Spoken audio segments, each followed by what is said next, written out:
क्या हो अगर एक बड़ा तूफान आने की खबर मिले और चोरों को इससे अच्छा मौका ना मिले चोरी करने का, और क्या वो इस तूफान से बच के पैसे लेके भाग पाएंगे या नहीं? आज की इस कहानी में आपको यही देखने को मिलेगा। मूवी नाम है द हॉरिकेन हाइस्ट। फिल्म की शुरुआत होती है एलाबामा 1992 में। वहाँ का मौसम अचानक खराब हो रहा था और मौसम विभाग ने एक भयंकर तूफान की चेतावनी सबको दे दी थी। इस तबाही से पहले लोग अपना शहर छोड़ने की कोशिश कर रहे थे। इसी दौरान जिम नाम का एक व्यक्ति अपनी पत्नी और दो बच्चों के साथ ट्रक से सुरक्षित जगह जाने की कोशिश कर रहा था, लेकिन सफर के दौरान बच्चे आपस में झगड़ने लगते हैं। जिम उन्हें शांत कराने की कोशिश करता है, लेकिन तभी तेज हवा के झोंकों से एक पेड़ सड़क पर गिरने लगता है। ट्रक को बचाने की कोशिश में जिम तेजी से ऑफ रोड ड्राइविंग करने लगता है, लेकिन कीचड़ में ट्रक फंस जाता है। चारों तरफ बारिश तेज हो रही थी और हवाएं और भी भयानक हो गई थीं। हालात बिगड़ते देख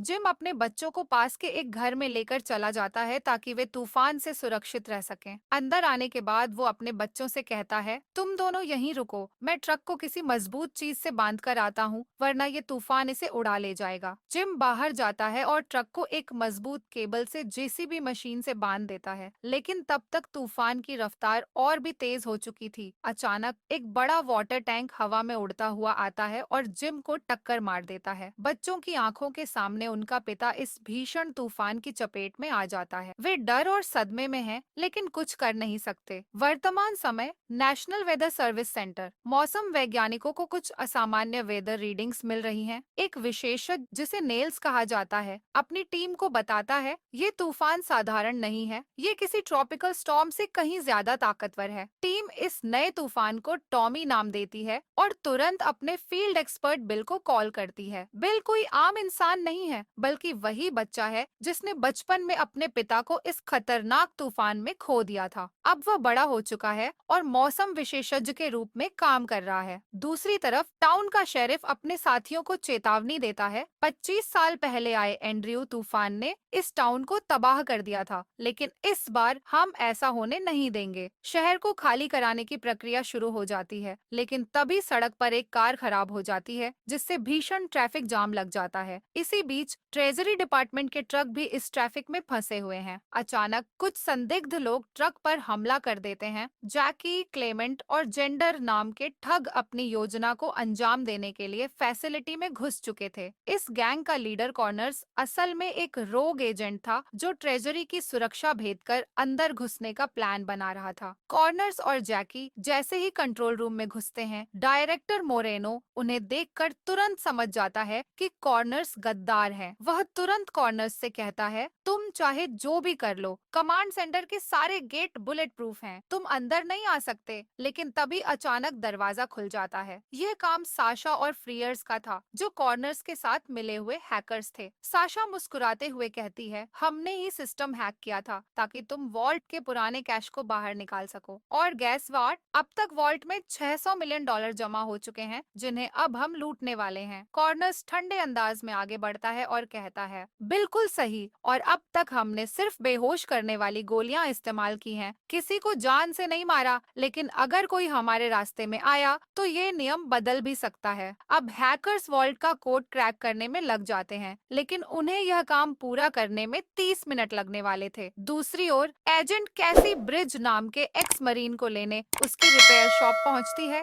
कैसी चाहती है कि ब्रिज ट्रेजरी में जाकर वहां के सिस्टम को ठीक करे। ब्रिज पहले मना करता है, लेकिन जब बिल उसे मनाता है तो वो कैसी के साथ जाने को तैयार हो जाता है। इधर वॉल्ट को खोलने की कोशिशें नाकाम हो रही थीं। तभी कॉर्नर्स को पता चलता है कि किसी ने हाल ही में वॉल्ट का पासवर्ड बदल दिया है। कॉर्नर्स तुरंत समझ जाता है कि ये काम कैसी का हो सकता है। वो मोरेनो को धमकाकर पूछता है कि कैसी कहाँ गई है। मोरेनो डरते हुए बताता है कि कैसी ब्रिज को लेने गई थी। अब कॉर्नर्स और उसके गुंडे तेजी से ब्रिज को पकड़ने के लिए निकलते हैं। कैसी जब ट्रेजरी फैसिलिटी वापस लौटती है तो उसे कुछ अजीब लगता है। फैसिलिटी के बाहर मौजूद गार्ड्स अचानक गायब थे। उसे शक हो जाता है कि अंदर कुछ गलत हो रहा है। जैसे ही वो इन्वेस्टिगेट करने आगे बढ़ती है, उसके चेहरे पर रेड लेजर डॉट्स दिखाई देने लगते हैं। कोई उसे स्नाइपर गन से निशाना बना रहा था। लेकिन ठीक उसी वक्त ब्रिज फिल्मी स्टाइल में एंट्री मारता है और कैसी को बचा लेता है। वो दोनों एक कार लेकर वहां से भागने की कोशिश करते हैं, लेकिन तभी गैंगस्टर्स उनकी कार को घेर लेते हैं। कैसी किसी तरह भागने में कामयाब हो जाती है, लेकिन ब्रिज पकड़ा जाता है। अब कैसी वापस आती है और बिल उसे बचा लेता है, लेकिन अब बिल को चिंता होने लगती है कि ब्रिज के साथ क्या हुआ होगा। वो कैसी से कहता है, ट्रेजरी को लूटने की साजिश रची जा रही है, हमें किसी की मदद चाहिए। कैसी जवाब देती है, लेकिन बिल, इस वक्त देश के सबसे बड़े हरिकेन टॉमी का खतरा मंडरा रहा है, कोई हमारी मदद करने नहीं आएगा। बिल सोचते हुए कहता है, हमें लोकल पुलिस को इन्वॉल्व करना होगा, अब बस वही हमारी मदद कर सकते हैं। इधर ठग्स ब्रिज को पकड़कर ट्रेजरी फैसिलिटी के अंदर ले आते हैं। उन्हें ब्रिज की जरूरत थी, क्योंकि सिर्फ वही बैकअप जनरेटर को रिपेयर कर सकता था। ब्रिज चारों तरफ देखता है और नोटिस करता है कि ठगों ने सभी सोल्जर्स को एक कमरे में कैद कर रखा है। अब ब्रिज के पास दो ही रास्ते थे, या तो वो ठगों की बात माने और सिस्टम को ठीक करे, या फिर कोई रास्ता निकालकर उन्हें हराए। उधर कैसी और बिल लोकल पुलिस शेरिफ के पास पहुंचते हैं और उसे पूरी सच्चाई बताते हैं, लेकिन तभी अचानक पुलिस स्टेशन पर गोलियों की बौछार शुरू हो जाती है। अब आगे क्या होगा? क्या ब्रिज ठगों को रोक पाएगा? क्या कैसी और बिल इस तूफान के बीच ट्रेजरी की लूट को रोक पाएंगे? शेरिफ अचानक गाड़ी से उतरता है और अपनी बंदूक तान देता है, लेकिन कैसी और वेल तेजी से अपनी गाड़ी भगाकर वहां से निकल जाते हैं। शेरिफ उनका पीछा करने की कोशिश करता है, लेकिन वेल अचानक गाड़ी को रोक देता है। इससे शेरिफ की कार टकराकर पलट जाती है और वह बुरी तरह जख्मी हो जाता है। इस मौके का फायदा उठाकर कैसी शेरिफ की गन उठा लेती है। उधर ट्रेजरी में ब्रिज से जबरदस्ती जनरेटर रिपेयर करवाने की कोशिश की जा रही थी, लेकिन वह चालाकी से तारों के साथ छेड़छाड़ करने लगता है। कॉर्नर उसे डराने की कोशिश करता है, लेकिन ब्रिज पर कोई असर नहीं होता। इसी बीच कैसी और बिल को पता चलता है कि पूरे शहर का कम्युनिकेशन सिस्टम ठप पड़ा है, लेकिन ट्रेजरी में हैकर्स आसानी से काम कर रहे हैं। इसका मतलब था कि ठगों के पास कोई स्पेशल चैनल था, जिसके जरिए वे ऑनलाइन रह पा रहे थे। अब उनकी सबसे बड़ी चुनौती थी इस चैनल को खत्म करना। कैसी और बिल जल्द ही एक कम्युनिकेशन टावर तक पहुंचते हैं। बिल गाड़ी से टावर पर चढ़कर उसके केबल को अलग करने की कोशिश करता है, ताकि यह कमजोर हो जाए और तूफान इसे पूरी तरह से गिरा दे। तभी वेल देखता है कि एक तेज रफ्तार ट्रक उनकी ओर बढ़ रहा है। वह तुरंत कैसी को अलर्ट करता है और कैसी ट्रक पर ताबड़तोड़ फायरिंग शुरू कर देती है। इस हमले में जैकी और जेंडर मारे जाते हैं और ट्रक सड़क पर फंस जाता है। उधर ट्रेजरी में हैकर्स आखिरकार वॉल्ट के सिक्योरिटी सिस्टम को हैक कर लेते हैं। जैसे ही कोड्स उनकी स्क्रीन पर दिखाई देने लगते हैं, कैसी केबल खींचकर टावर गिरा देती है। इससे ठगों का कम्युनिकेशन चैनल पूरी तरह से बंद हो जाता है और हैकर्स को आखिरी कोड मिल पाने से पहले ही नेटवर्क डाउन हो जाता है, यानी उनकी सारी मेहनत बेकार चली जाती है। जल्द ही ट्रेजरी की लाइट भी चली जाती है और बैकअप जनरेटर अब तक ठीक नहीं किया गया था। ब्रिज को मजबूर करने के लिए क्लेमेंट उसे मारने ही वाला था, लेकिन ऐन वक्त पर ब्रिज जनरेटर को चालू कर देता है, जिससे पूरी फैसिलिटी में बिजली लौट आती है। लेकिन क्लेमेंट को अंदाजा भी नहीं था कि ब्रिज चुपके से सभी गार्ड्स को छुड़ाने के लिए आगे बढ़ चुका है। इससे पहले कि वह गार्ड्स को रिहा कर पाता, फ्रीयर्स उसे देख लेता है और अचानक फैसिलिटी का इलेक्ट्रिक स्विच ऑन कर देता है। इससे ब्रिज को जोरदार करंट का झटका लगता है और वह जमीन पर गिर जाता है। इस बीच कैसी और बिल ट्रेजरी पहुंच जाते हैं। वो जानते हैं कि उन्हें किसी भी कीमत पर होस्टेजेस को बचाना होगा। तभी कॉर्नर्स भी ट्रेजरी लौट आता है और क्लेमेंट को बताता है, तुम्हारा भाई मारा जा चुका है, वो कैसी को बचाने की कोशिश में मारा गया। आई एम सॉरी बडी। यह सुनते ही क्लेमेंट गुस्से से पागल हो जाता है। उधर शेरिफ और उसके आदमी भी ट्रेजरी पहुंच जाते हैं, लेकिन शेरिफ अचानक कॉर्नर्स और क्लेमेंट पर गन तान देता है। वह कहता है, इस तूफान का फायदा उठाकर वॉल्ट को लूटने का प्लान हमारा था, लेकिन तुम तो ऐसे बिहेव कर रहे हो जैसे हम हैं ही नहीं। लेकिन कॉर्नर्स बिना कोई चेतावनी दिए सीधे शेरिफ को गोली मार देता है। अब बाकी के भ्रष्ट पुलिस वाले भी लालच में आ जाते हैं और कॉर्नर्स उन्हें $20 मिलियन प्रति आदमी ऑफर करता है। पैसे के लालच में वे सभी कॉर्नर्स की साइड में चले जाते हैं। कैसी और बिल अब एक मॉल में छिपे हुए थे। कैसी ने एक रेडियो के जरिए कॉर्नर्स से संपर्क किया और कहा, अगर तुम कुछ होस्टेजेस को छोड़ दोगे तो मैं वॉल्ट खोल दूंगी। कॉर्नर्स को यह डील मंजूर थी। वह फैसिलिटी डायरेक्टर मोरेनो और ब्रिज को छोड़ने के लिए राजी हो जाता है, लेकिन बाकी गार्ड्स को तब तक नहीं छोड़ेगा जब तक कैसी वॉल्ट खोल नहीं देती। कैसी उसे अपनी लोकेशन बता देती है, लेकिन जल्द ही शेरिफ के आदमी कैसी और बिल की लोकेशन ट्रैक कर लेते हैं और उन्हें पकड़ने के लिए मॉल की ओर बढ़ते हैं। कैसी ने कॉर्नर्स और उसके आदमियों को मॉल में बुलाया था, लेकिन मुरैना उनके साथ नहीं था। कैसी ने जब मुरैना के बारे में पूछा तो ठगों ने कोई जवाब नहीं दिया। इस पर वेल अचानक अपनी गन निकालता है और मॉल के कांच के रूफ पर गोली चला देता है। तेज हवा का दबाव बढ़ते ही मॉल के शीशे टूट जाते हैं और सारे ठग हवा के झोंकों में उड़ जाते हैं। लेकिन कैसी और वेल पहले से तैयार थे। उन्होंने खुद को एक मजबूत पकड़ से बांध रखा था, यानी यह सब उनका प्लान था, क्योंकि उन्हें पता था कि कॉर्नर्स कभी भी आसानी से सहयोग नहीं करेगा। इस बीच वेल के भाई ने ठीक समय पर ब्रिज को पकड़ लिया, जिससे उसकी जान बच गई। फाइट बैक का फैसला इसके बाद कैसी और वेल ब्रिज की रिपेयर शॉप पहुंचते हैं, इस उम्मीद में कि ब्रिज यहां आ चुका होगा। लेकिन वहां पहुंचने पर उन्हें ब्रिज नहीं मिलता। इस पर कैसी फैसला करती है,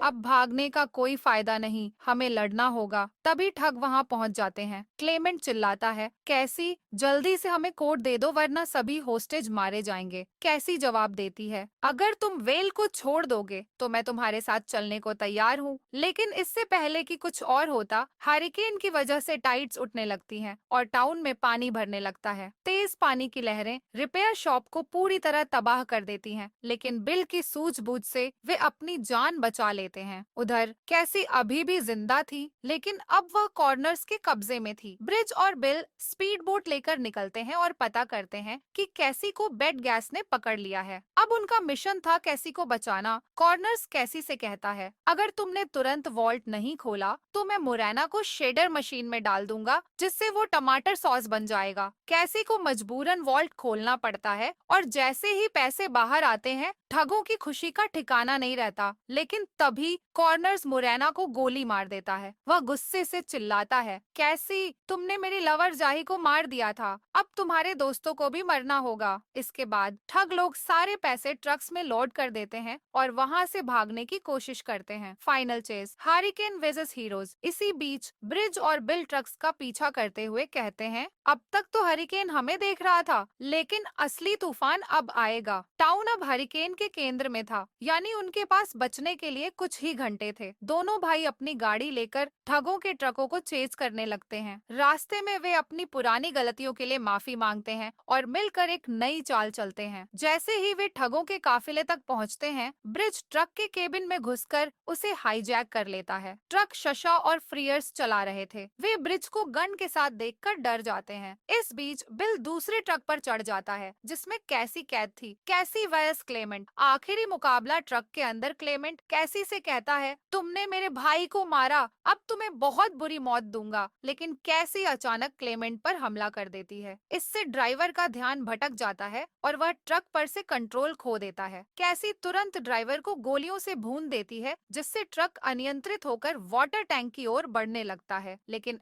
ऐन वक्त पर वेल वहां पहुंच जाता है और ट्रक को संभाल लेता है। इसी दौरान कैसी क्लेमेंट को भी मार देती है। अब सिर्फ कॉर्नर्स का ट्रक बचा था। हीरोज कॉर्नर्स के ट्रक का पीछा करते हैं और अपनी गाड़ियों को कॉर्नर्स के सामने फंसा देते हैं। इससे कॉर्नर्स ओवरटेक नहीं कर पाता और तभी हरिकेन का सबसे खतरनाक झोंका वहां पहुंच जाता है। हरिकेन की ताकत से कॉर्नर्स का ट्रक पलट जाता है और ट्रक का पिछला हिस्सा खुल जाता है। इससे सारे पैसे हवा में उड़ जाते हैं और कॉर्नर्स खुद भी तूफान में समा जाता है, यानी मूवी का सेकेंडरी विलन भी मारा गया। लेकिन हीरोज के लिए खतरा अब भी खत्म नहीं हुआ था। ब्रिज का ट्रक अचानक खराब होने लगता है। वह तेजी से वेल के ट्रक की तरफ कूदता है और कैसी उसे पकड़कर अंदर खींच लेती है। जैसे ही वह सुरक्षित पहुंचता है, ब्रिज का ट्रक हरिकेन में समा जाता है। हीरोज का ट्रक तूफान को पीछे छोड़ने में कामयाब हो जाता है, यानी अब वे पूरी तरह से सेफ थे। कैसी देखती है कि उनके पास $200 मिलियन कैश बचा हुआ है। वह मुस्कुराकर कहती है, अब तुम दोनों मेरी फैमिली की तरह हो, क्यों ना इस ट्रक को मैक्सिको ले चलें, वहाँ मजे की जिंदगी जिएंगे। वैसे भी सबको लगेगा कि हम तूफान में मर चुके हैं। कैसी की बात सुनकर ब्रिज और वेल हंस पड़ते हैं और उनका ट्रक तेजी से मैक्सिको की ओर बढ़ने लगता है। वीडियो अच्छा लगा हो तो लाइक जरूर करना और सब्सक्राइब करना मत भूलना। धन्यवाद।